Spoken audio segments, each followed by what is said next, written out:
Hello, I'm Will Sampson. Welcome to the Woodworking Network podcast.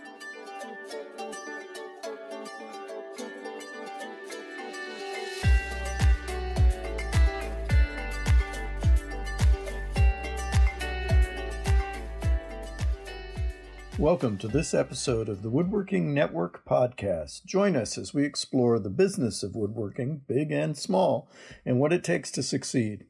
I'm Will Sampson. This episode is sponsored by the Executive Briefing Conference. Today we'll resume our conversation with Kathy and Tony Everett, owners of Millwork on 31st in Charlotte, North Carolina. But first I want to talk about what energizes your business. Every business has a life cycle related to the owner's energy. When the owner first launches the business, he or she likely has tremendous energy and drive to tackle all of the typical startup challenges. In fact, new owners hardly have time to notice how much energy they put into their baby, the new enterprise, because every day brings new challenges and crises that must be dealt with to keep the company afloat. After some period of time, the business should stabilize. Less of the daily challenges will be crises, and more will present themselves as opportunities. Or maybe the maturing owner just learns more and develops the vision to see it that way. Instead of viewing everything as a hurdle to overcome, the owner directs energy into exploring new ways to build the business, new ways to turn what once were hurdles into stepping stones. As more time passes, though, an owner's energy can wane and throw the business into a cycle of complacency. It's too easy to fall into a rut, just coasting from one project to the next without really advancing the company or what it does, without building staff skills and capabilities, without exploring new markets. This is a dangerous time for a business. With already lower energy, the owner might not have what it takes to rise to a new challenge or capitalize on a potential profitable opportunity. So how do you get that energy back? There's no magic elixir, and frankly, some business owners will never recapture the energy and drive that got them started in the first place. They'll wind down their activities and wind down the business.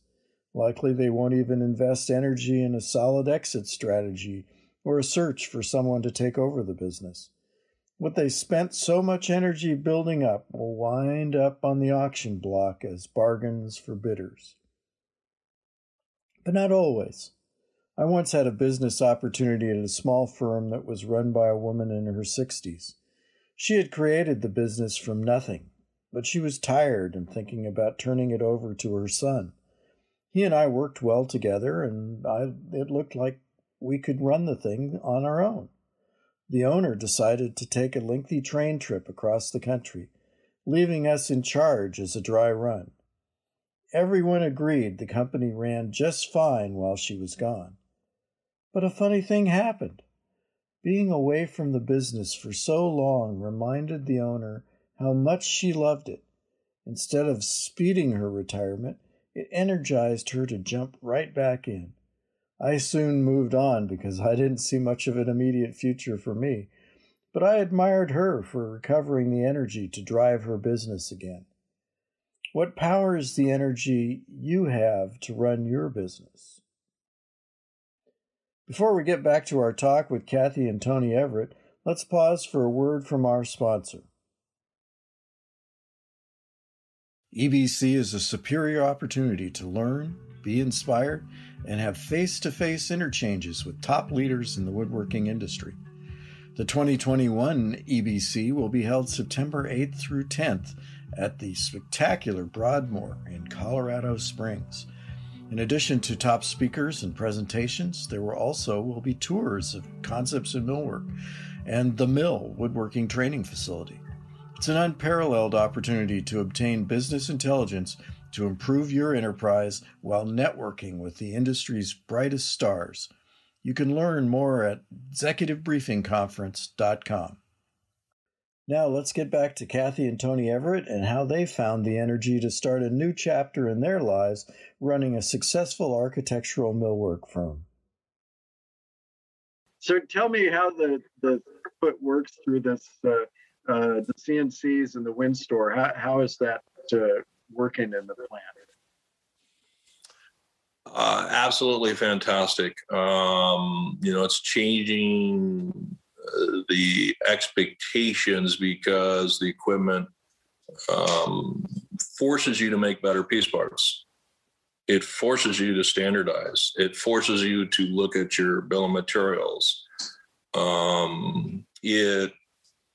It's taken a step and an evolution to where you see your products where you can do really good stuff. And Millwork on 31st has always been known for its quality and its, aim for perfection of product. But when you can make more good products in the same amount of time, obviously it gives a pride to the team and a lot of pride to the employee base. Not to mention the opportunity value that you have of being able to sell more work into that situation. If you're doing the same work in less time, then you can take on more work. Right, and that's what we look at. We look at scalability. All our decisions are based on scalability, and that's a good benchmark to use, and it's been successful. Kathy's absolutely right. She is my best counsel in the world. And we have little mini, coming off a career where I spent a lot of time in the boardroom with a lot of board of directors. It's refreshing to have a company where there's only 2 board members and I get to have dinner with her every night. So we reflect. And the best part about the business is I thought the boardroom was tough. You ought to hear the grilling. It's good, hard questions, good business questions, and we bounce them back off of one another continuously. And Kathy is absolutely correct in the part of scalability. As we continue to scale this company, it will continue to grow. It is all due to the people learning a different way of doing stuff. We're bringing a whole different way right now to the woodworking industry. It's been competing, the automotive industry, heavy truck bus industry, have been competing against China, Mexico, and other foreign competitors for well over 30 years. And you measure the cost of success in fractions of pennies for a piece part. So bringing that costing structure and that methodology to the woodworking industry, it's going to also help this industry grow and mature and be competitive well into the future. It's a whole nother phase. And that's the exciting part of what we see right now is we are kind of a new breed coming in this industry. And it's really kind of cool to see. And I think people around us, the companies like BSA and other automation companies, our customer base, we love bringing people through the plant. Our best sales tool is our facilities. When you see a good orchestra playing or a good band playing, you can hear the music and feel the music. And when you walk through the plant, you can almost hear the music, so to speak. You can hear productivity. You can hear things moving. And as an old factory guy, you just smell the plant. You can feel the vibration, and you're making money, and you're making progress. Well, I think a lot of the old timers in the woodworking industry that sometimes grate against some of these automation changes just don't realize what the potential is there. And it's not just a case of making things faster and cheaper. We're actually making things better because we're using more precise procedures. You mentioned a little earlier about having to fine tune your part manufacturing process to make sure that everything was accurate so that you could get the maximum level out of the automation. Are you finding another thing with lean is eliminating waste from defective parts? Does all this automation give you a much lower rate of defective parts? Absolutely. We no one ever likes sharing numbers, but I can sit there and say the first year we bought the business, we tracked over $500,000 in waste, just off the cuff. This is not detailed review. That $500,000 of waste was almost eliminated last year. That's right to it. That allows us to hire more people, better people. When I say, and not the word More better, skilled. more skilled is the right terminology there. Elimination of waste is elimination of frustration. Because when you make something and you waste something and you have to redo it, it's frustrating to employees, it's frustrating to the customers, and it's frustrating to the ownership. So you're absolutely correct, Will. This is not about making products faster as much as it is making products better. This will never replace the one-piece furniture woodworker. What this will do, though, can bring wood and the beauty of wood into more commercial buildings throughout, the country. And that is so neat now. As a rookie to this industry, I find myself totally drawn every time I walk into a restaurant, every time I walk into a bank lobby, every time I walk into just a car dealership or a medical facility. I'm sitting in a dentist chair the other day going, we could have made those. Yep, I like that. I can see that one coming off the router. So it's just, I had to get my mind out of that dentist chair. So I was looking at the dentist cabinets. Last time I looked at a medical cabinet in an office, the thing I noticed was that nobody had lined all the doors. That they were all crooked. It's neat. And, one of the things, a funny story is we just got a gig on a job because one of the things we've been able to do since we dropped our cost is we upscale our standard offerings. And some of the trimming that we do is now our standard, which is the upscale. And the inspector wrote the job up because we didn't have the plain white stuff or the white edge banding on it. And it was like, we've upscaled you at no extra charge. And my thing, I've got to have the white. I want the cheap stuff. And we're sitting there scratching our head, but okay, customer rules. But we are trying to offer more options, more product at the same cost as what you get when you get the lower end stuff at a higher quality. The neat stuff that's come out of this, and every assembler has their own way. And when you standardize this assembly methodology, not only do you make your product more consistent, that it doesn't matter who builds it in your facility, it's going to be the same. It allows you to scale of economy to screws, hardware, consistent hinges, everything. Then you start elimination of all these little hundreds of part numbers in the system, and you try to, cut your raw materials, cut your raw material options in half, and get something that you can manage. So it's all neat. It's definitely one of the things that I think we have to emphasize here for folks that aren't familiar with your operation and the kind of work you do is, that we're talking about automation and standardization, but we're talking about it in the context of an incredibly custom product. You guys are doing, bespoke projects. Everyone's different. It's not like you're doing cookie cutter operations.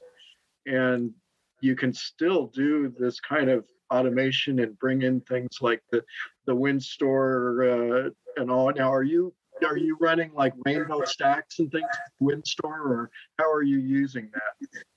I'm sorry, I didn't. Are you running, rainbow stacks? Some companies that are really automated, have the stacks of material that the WinStore is processing for the rovers, for the routers, to be not even standardized, but the WinStore knows that, okay, this is a black piece of melamine and the next sheet down is white, and it can sort all of that out.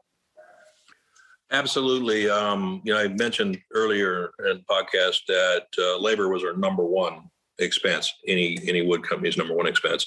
Number two is going to be your floor space, brick and mortar. And so automation allows you to where older companies or mom and pop companies have racks or stacking stuff up manually that you got to block and tackle to move around, get one sheet out. You have the full ability with WinStore to, as you would use, and I'm sorry, I didn't recognize the term rainbow stack, but to stack multiple colors in a location to full height of that storage location. This for not having in between it, the 4x4s or the 3x3s separating the pallets, and that's wasted space. Even though we run a true JIT shop, we will have multiple orders and running through simultaneously. And at any given time, there can be 50 to 75 orders running through the facility, all the way from a $1,000 order to $1 million order. So it is I like the term high speed, high volume job shop. And that is the cool part.